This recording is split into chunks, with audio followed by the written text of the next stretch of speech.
지난주는 저희들 감찰하시는 하나님, 광야로 인도하시는 하나님에 대해서 함께 생각해 봤습니다.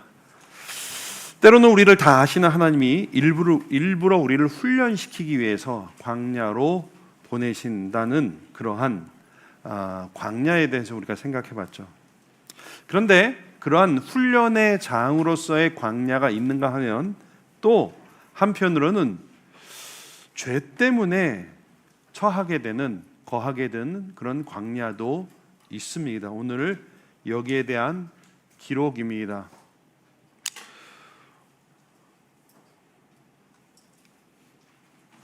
네, 요거 조금만 다시 한번 좀 왜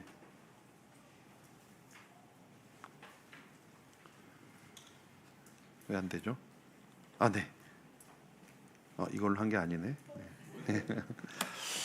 첫째로 유대인들은 징계 하나님에 대해서 기억하고 찬양하고 있습니다. 자신들을 징계하셨던 하나님에 대한 인정과 재인식을 하면서 하나님을 찬양하고 있습니다.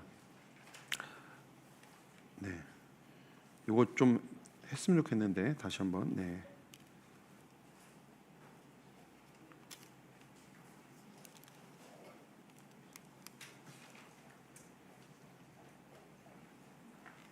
됐네요. 네, 감사합니다. 첫째로 유대인들은 징계 하나님에 대해서 기억하고 찬양하고 있습니다. 자신들을 징계하셨던 하나님에 대한 인정과 재인식을 하고 그 하나님을 찬양하고 있습니다. 징계 하나님은 어떻게 보면 모순이죠. 찬양의 제목이라고 하기에는 징계 하나님은 너무 무섭고 부담스럽습니다. 그럼에도 불구하고 이스라엘 백성들은 그 과정을 반추하면서 그것이 얼마나 자신들에게 값진 경험이었던지 그것에 대해서 지금 기억하고 인식하고 찬양하고 있습니다. 하나님이 이스라엘을 광야로 인도하실 때는 이유가 있다고 말씀드렸습니다. 그 이유는 마치 우리 이제 용빈이가 군대를 갑니다마는 훈련소에 들어가면은 민간인의 때를 벗겨내고 군인으로서의 기본기를 갖추는 그런 기간이 있죠. 마치 그런 것처럼 하나님께서는 이스라엘 백성들을 광야로 인도하시면서 애굽의 때를 다 베끼신 거죠. 애굽에서 가지고 있었던 세속적인 또 하나님이 인정하지 않는 그런 세계관, 그런 문화, 풍요가 주는 안락함, 그런 모든 것들을 다 때를 벗어버리게 하고 이제 하나님 나라의 백성으로서의 기본기를 갖추게 하기 위해서 광야로 인도하셨습니다. 그리고 그런데 그렇게 인도하셨을 뿐만 아니라 하나님께서는 그 광야에서 지낼 때 필요한 가장 기본적인 것들은 다 제공해 주셨죠. 공급해 주셨습니다. 출애굽기에 의하면 약 200만 명 정도 되는 유아 외에 보행하는 장정이 60만이면은 부부면은 120 정도 되겠죠. 그다음에 자녀들, 그다음에 여기 이제 잡족이라고 표현이 좀 그렇습니다. 이방인들도 굉장히 같이 많이 나왔어요, 사실은. 그래서 총 200만 명 정도로 추산하고 있습니다. 그 사람들이 출애굽을 했습니다. 여러분, 이런 사람들이 광야를 횡단할 때 얼마나 많은 음식이 필요했는지 한번 상상해 보시기 바랍니다. 감히 물론 나올 때 그들이 키우던 가축을 가지고 나왔어요. 근데 그럼에도 불구하고 그것에는 한계가 있었을 것입니다. 그래서 하나님께서는 이들이 굶지 않게 만나와 메추라기를 주셨죠. 그리고 광야를 횡단할 때 가장 필요한 게 뭘까요? 가장 필요한 게 물이에요, 물. 그래서 물을 때마다 공급해 주셨습니다. 이스라엘 전설에 의하면 이 바위, 물을 낸 바위가 자기들의 행군을 따라왔다고 이렇게 믿어요. 신약 성경에도 바울이 우리를 따르는 반석이라는 이런 표현을 써요. 그러니까 이 사람들은 약간 왜 그런 생각을 했겠어요? 가는 데마다 반석에서 물이 나왔기 때문이에요. 여러분, 사막에서 횡단할 때 물을 보는 것은 귀해요. 굉장히 귀해요. 그러나 이렇게 하나님께서 항상 반석을 쳐서 물이 나오게 하셔서 이들이 목마르지 않게 하셨습니다. 게다가 사막을 잘 횡단할 수 있도록 구름 기둥과 불 기둥으로 그들을 인도하시고 또 보호하셨죠. 여러분, 이쯤 되면은 이스라엘 백성들 마음 가운데 뭐가 나와야 돼요? 뭐가 나와야 돼요? 이런 기적을 경험하면 그들 마음 가운데 감사와 찬양이 나와야 되는 게 정상이죠. 경탄과 경의가 있어야 돼요. 오늘날도 이렇게 매일매일 만나와 메추라기가 공급이 되고 물을 공급해 주신다면은 그것은 너무나 어마어마한 일이고 기적이고, 그것을 경험하는 당사자들은 여기에 대해서 감탄하고 감사하고 찬양해야 되는 것이 정상이죠.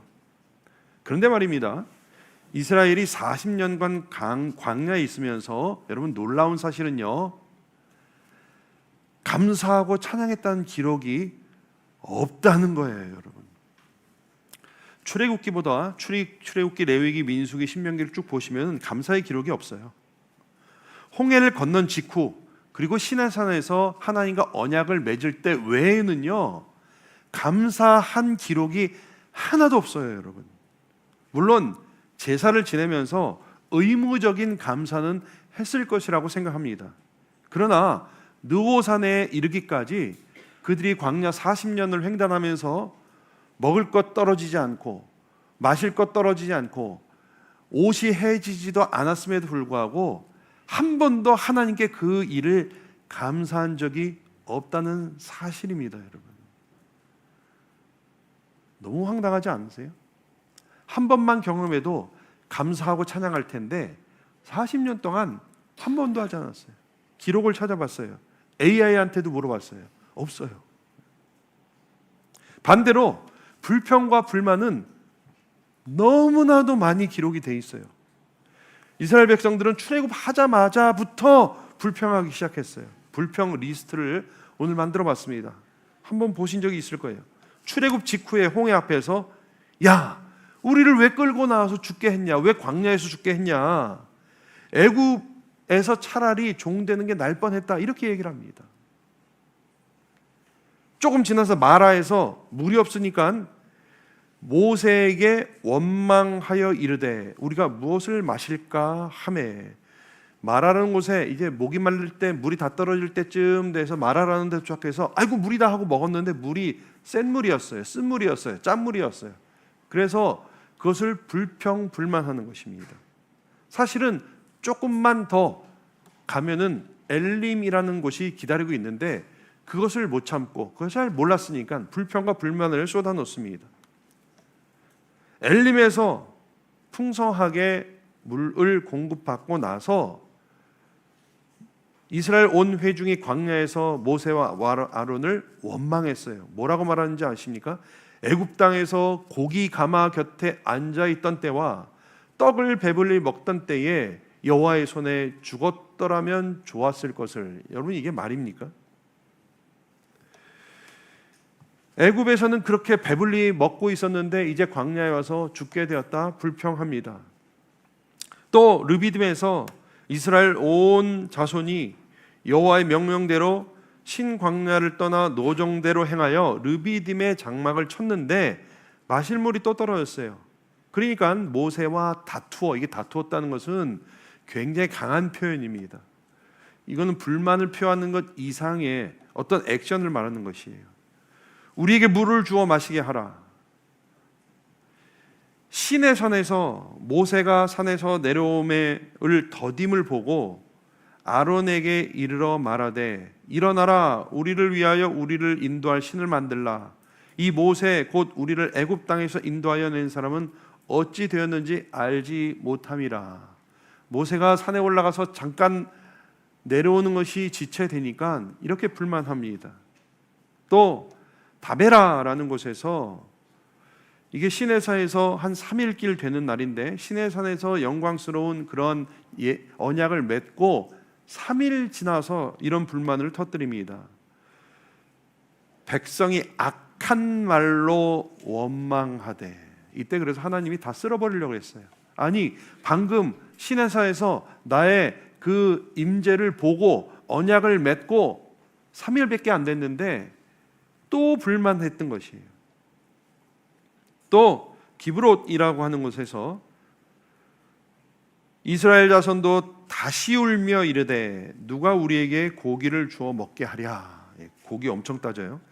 애굽에 있을 때 값없는 생선과 오이와 참외와 부추와 파와 마늘들 먹은 것이 생각나거늘 우리의 기력이 다하여 만나 외에는 보이는 것이 아무것도 없다 하니. 여러분, 이게 만나 처음 만났을 때 이게 뭐 꿀 섞은 과자 같고 이게 정말 뭐 천상의 이 음식이라고 얘기해 놓고선 지금 와서 만나 먹고 기력이 쇠했다.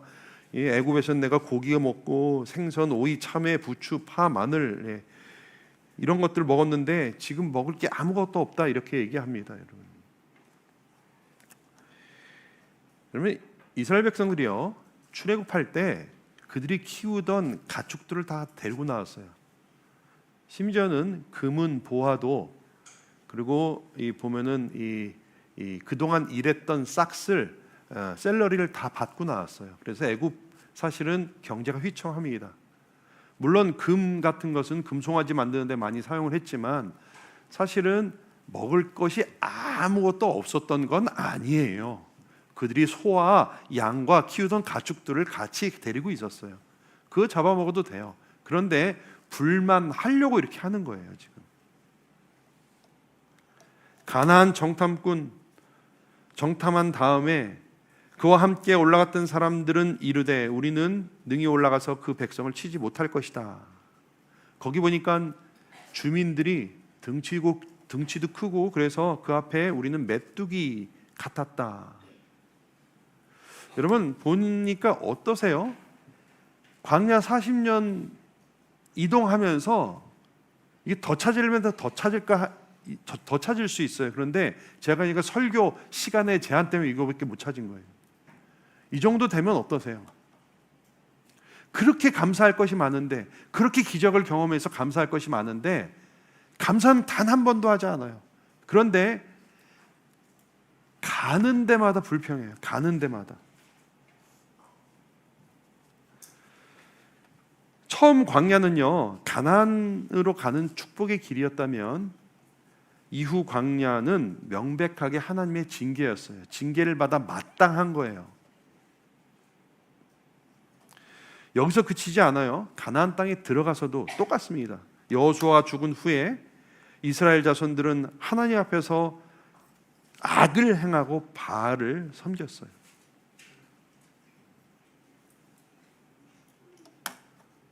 사사 온니엘을 통해서 구원했지만 이스라엘은 또 악을 행했습니다. 여호와 목전에서 악을 행하사. 에훗을 통해서 구원했지만 또 악을 행했어요. 에훗이 죽으니 이스라엘 자손이 또 여호와의 목전에 악을 행하며, 드보라를 통해 구원해 주셨지만 또 악을 행했습니다. 이스라엘 자손이 또 여호와의 목전에 악을 행하였으므로, 야일을 통해서 이스라엘을 구원하셨지만 또 악을 행했습니다.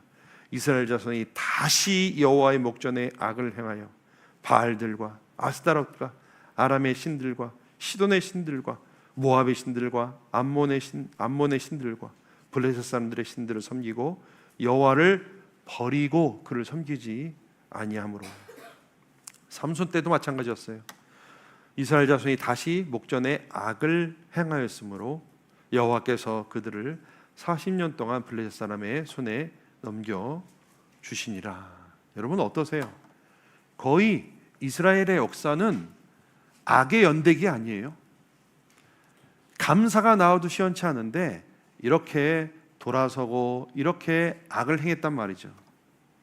오늘 읽은 말씀은요 앞에 조금 합쳐 16절부터 보면요 불평 불만의 요약판입니다. 어떤 사람은 이렇게 얘기해요. 하나님은 사랑의 하나님이신데 징계는 어울리지 않습니다. 그러나 여러분 이쯤 되면 할 말이 없어요. 제임스 패커라고 신학자가 이렇게 얘기를 했어요. 사람들이 하나님의 징계를 인정하지 않으려는 이유가 뭐냐 했을 때 하나님의 징계가 공평하지 않다고 하는 의구심 때문이다. 근데 여러분 성경을 보면은요 하나님의 징계는 아주 정당한 거예요. 아주 적절한 거예요. 징계를 하는 것이 마땅하죠. 징계할 이유가 없는데 하나님이 징계하신 적이 없습니다. 징계에는 반드시 이유가 있는 것이. 그런데 중요한 게 이거죠. 징계의 목적이 뭐냐? 징계의 목적이 하나님이 화가 나셔서 그 화를 풀려고 징계하시냐? 가끔 부모들이 징계를 한다고 하면서 자신의 화를 푸는 경우를 봅니다. 근데 하나님의 징계는 그런 것이 아니죠. 또 징계가 우리의 죄값을 치르느냐? 사실은 그런 것도 아닙니다. 그런 식이면 우리는 평생 징계받다 죽어야 돼요. 그렇죠? 매일매일 죄 지을 때마다 징계받으면 우리 어떻게 돼요? 우리는 살아날 수가 없어요. 그의 백성을 위한 하나님의 징계는 그런 것이 아닙니다. 하나님의 징계의 목적이 무엇인가? 히브리서에서 이렇게 밝히고 있습니다. 같이 읽겠습니다. 그들은 잠시 자기의 뜻대로 우리를 징계하였거니와 오직 하나님은 우리의 유익을 위하여 그의 거룩하심에 참여하게 하시느니라. 아멘. 여기에 보니까요, 하나님이 그의 백성들을 징계하는 목적이 뭐냐? 우리의 유익을 위한 거예요. 그리고 궁극의 목적은 뭐냐? 그의 거룩하심에 참여하게 하시는 것입니다. 이것을요, 현대 번역에서는 이렇게 번역을 했습니다. 그러나 하나님께서는 우리에게 가장 좋은 것을 주시고 그분의 거룩하심을 나누어 주시려고 언제나 바르게 견책하는 것입니다. 쉬운 성경에서는요, 그러나 하나님께서는 우리가 그분의 거룩하심을 담게 하기 위해서 벌하십니다. 그러니까 하나님이 우리를 징계하시는 이유는 우리로 거룩하게 하기 위함이다 하는 것입니다. 여러분, 이것은 정말 놀라운 사실입니다. 하나님이 우리를 징계하시는 이유는 징계 그 자체에 있지 않다고 하는 것이죠. 죄를 지었으니까 벌 받아라 이런 것이 아닙니다. 그런 과정을 통해서 하나님의 그 거룩하심에 참여하게 하는 것이 목적입니다. 벌을 받으면요, 저주가 풀리는 것이 아닙니다. 그것은 아주 통속적인 이야기입니다. 하나님은 그런 식으로 징계를 하지 않습니다. 징계는 그런 하나님을 위한 것이 아니라 우리를 위한 것입니다.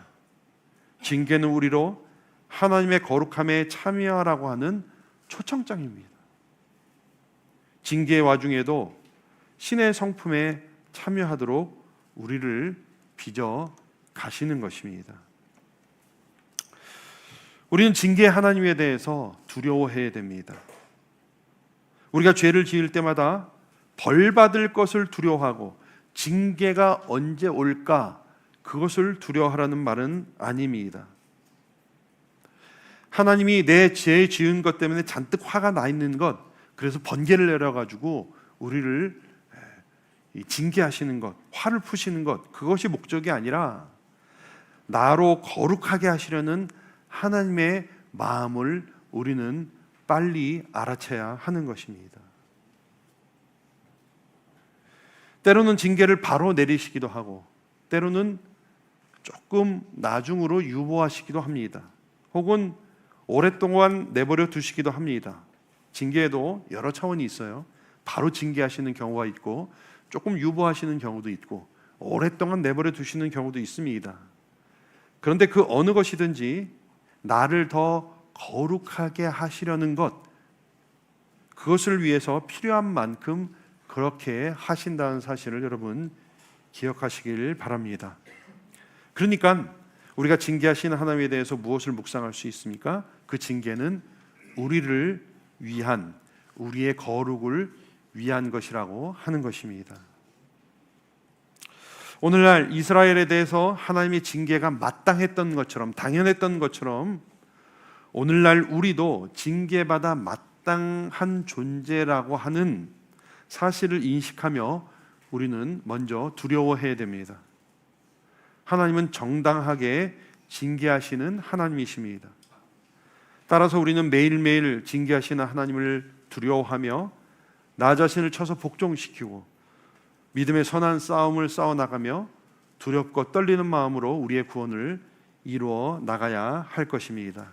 동시에 우리는 징계가 우리를 거룩하게 한다는 사실을 잊지 말고 우리가 매맞음으로 죄를 죄로 알게 되고 죄에서 떠나서 거룩하신 하나님을 닮게 하려고 하신다는 그 하나님의 의도와 마음을 알고 죄 중에서도 더욱더 하나님의 은혜를 사모하며 그분을 닮아가도록 해야 하는 것입니다. 우리는 징계를 받으며 그분의 거룩하심을 닮게 하기 위해서 벌하시는 하나님을 경험할 수도 있는 겁니다, 여러분. 둘째로 유대인들이 찬양한 하나님은 오래 참으시는 하나님이다.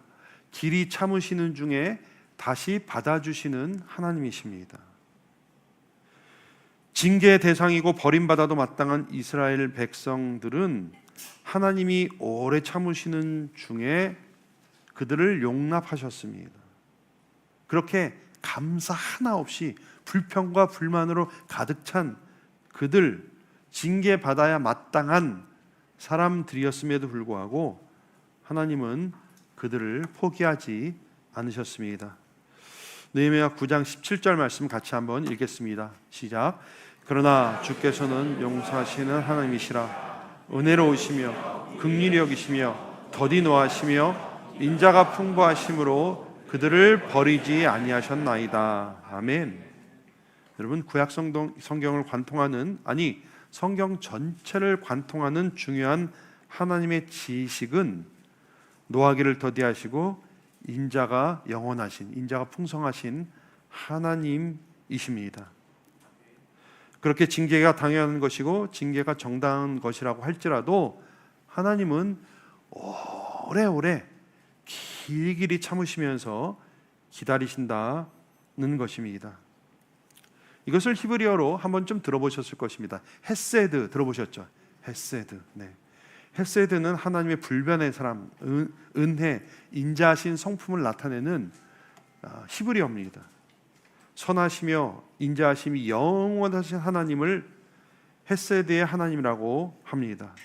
유대인들은 그 헤세드의 하나님을 징계하시는 하나님에 이어서 그 은혜를 감사하며 찬양하고 있습니다. 그들을 버리지 아니하셨나이다. 사실은 이 고백이 굉장히 중요해요. 그냥 버리면 그만이에요. 하나님에게 다른 선택지가 없었던 것이 아닙니다. 그러나 하나님은 노하기를 더디하시고 또 인자와 긍휼을 베푸시는 하나님이셨기 때문에 그들을 버리지 않으셨어요. 저는 말씀을 보면서 요나서를 생각했습니다. 요나서. 여러분, 요나가 어떤 사람이었어요? 하나님의 선지자였죠. 그런데 하나님이 가라고 한 니느웨로 가지 않고 정반대인 다시스 이제 지금의 스페인이에요. 당시의 땅끝이라고 일컬어졌던 그곳으로 반대 방향으로 가려고 배를 탄 사람이었어요. 자, 하나님 입장에서는 선지자 요나가 그렇게 갔다 그러면 어떤 마음일 것 같으세요? 괘씸하죠. 뭐 좋게 말하면 섭섭하지만 괘씸하죠. 어떻게 보면 그냥 내버려 둬도 그만이에요. 그러나 하나님은 그렇게 내치지 않으셨어요. 끝까지 참으시고 그러하여금 돌아오게 하셨습니다. 한 번, 두 번, 여러 번 참으시고 버리지 않으셨어요. 여러분, 하나님에게 선택지가 없었을까요? 요나밖에 없었을까요? 그렇지 않아요. 당대에 아주 쟁쟁한 선지자들 많았어요. 아모스, 호세야, 이사야, 미가, 이런 사람들이 당대에 활동했던 선지자들이에요. 요나가 도망가면 에이 그냥 가라, 나 그냥 아모스랑 일하련다, 이렇게 하셔도 됐었어요. 근데 하나님 그렇게 하지 않으셨어요. 요나를 버리지 않으셨어요. 그리고 요나를 다시 사용하셔서 당신의 일에 사용하십니다. 근데 여기서 끝나지 않아요. 그 다음 이야기도 아주 기가 막힙니다. 요나가 그래서 억지로 어쩌면 순종하는 마음으로 니느웨, 당시 아수르, 가장 포악하고 가장 주변국들에게 민폐를 끼치는 나라에 가서 이제 하나님의 심판이 임했습니다라고 전했어요. 전했는데 어떻게 됐어요? 정말 희한하게 그 악한 포악한 그 니느웨 백성들이 회개를 한 거예요. 회개를 한 거예요. 그러자 하나님이 그들을 심판하시려고 하는 것을 멈췄잖아요. 그들은 하나님의 약속 밖에 있었고 그냥 세상 사람들 눈에도 포악하고 사악한 사람들이었어요. 그럼에도 불구하고 그들이 회개하니까 하나님께서 심판을 멈추셨어요. 여기서 이 성경이 끝나지 않죠. 그냥 요나가 어떻게 해요? 요나가 시위하죠. 시위. 요나 입장에서는 말도 안 되는 거죠. 도망가려고 그러다가 겨우 잡혀와가지고 가서 아니, 그럴 거면 왜 나를 시켜? 뭐 이런 생각 안 했겠어요? 그러면서 되게 재밌어요. 요나가 그때 비아냥거리면서 하나님한테 말한 게 뭔지 아세요? 주께서는 은혜로우시며 자비로우시며 노하기를 더디하시며 인애가 크시사 뜻을 돌이켜 재앙을 내리지 아니하시는 하나님인 줄을 내가 알았음이니이다. 조금 아까 죄인자가 헷세대의 하나님을 지금 이렇게 언급하면서 불만을 표해요. 여러분 이게 불만이 아니라 모욕이에요. 모욕. 이런 투죠. 어쩌면 참 은혜로우고 자비로우셔. 인애가 참 크셔. 참 이제 내가 알았네. 아 참네. 이런 투죠. 그때 하나님이 이건 정말 모욕이에요. 왜냐하면 헷세대의 하나님은 뭐 언터처블이에요. 그 이스라엘 백성들 어떤 상황에 처하더라도 그 헷세대의 하나님에게 매달렸어요. 근데 그 헷세대의 하나님을 모욕하면서 어쩜 헷세대의 하나님 잘해보셔요 이렇게 얘기한 거죠. 근데 하나님이 거기에 대해서 어떻게 대답하셨냐면 같이 한번 읽을까요? 여호와께서 이르시되 내가 수고도 아니하였고 재배도 아니하였고 하룻밤에 넣었다가 하룻밤에 말라버린 이 박넝쿨을 아껴 하물며 이 큰 성읍 니느웨에는 좌우를 분별하지 못하는 자가 수임하느니 가축도 많이 있나니 내가 어찌 아끼지 아니하겠나 하시니라. 차분하게 대답하셨어요. 이것이 요나서의 핵심이고 사실은 성경의 핵심이죠. 아무리 포악하고 하나님을 우습게 여기고 약속 밖에 있는 사람들이라도 하나님은 기다리고 계시는 거죠. 좌우를 분별하지 못하는 그 사람들을 불쌍히 여기시고 긍휼히 여기시고 그래서 돌아오길 기다리시는 하나님의 마음이죠. 이것이 요나서의 핵심이고 성경의 핵심이죠. 예수님도 십자가에 못 박혀 죽으시면서 저들이 하는 것을 알지 못합니다. 용서해 주시옵소서 이렇게 말씀하십니다. 여러분 우리 하나님은요 어떻게 해서든지 책망할 것을 찾으시는 분이 아니라 어떻게 해서든지 구원하실 구실을 찾고 계시는 분이십니다. 어떻게 해서든지 건수를 찾아서 용서하시려고 우리를 보고 계시는 분이십니다.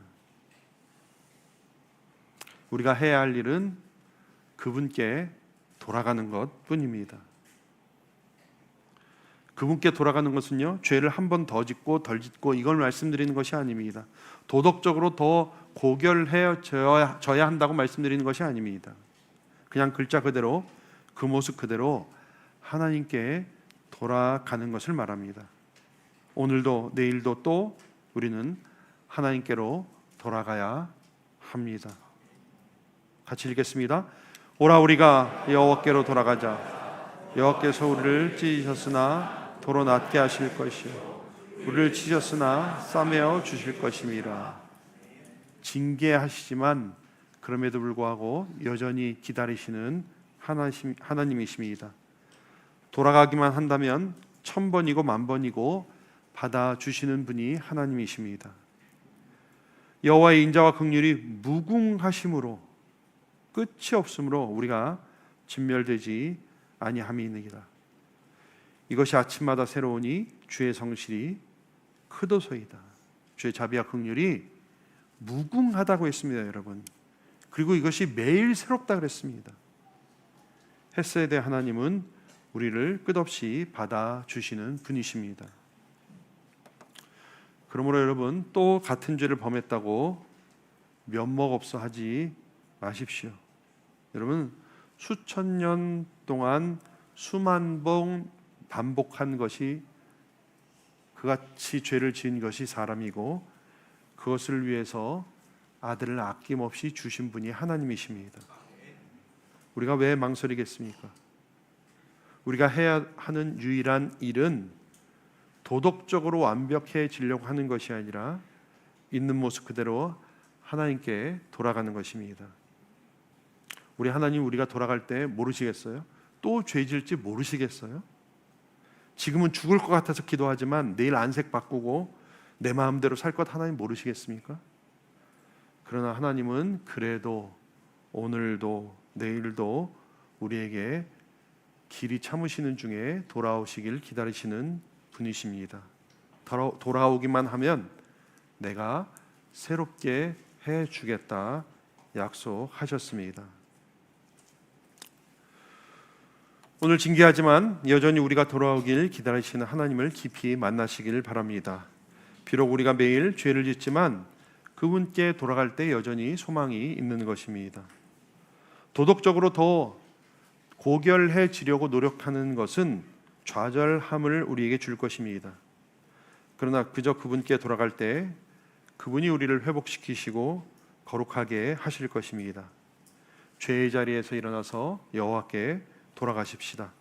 인자와 긍휼이 끝이 없으신 하나님이 우리를 품어 주실 것입니다.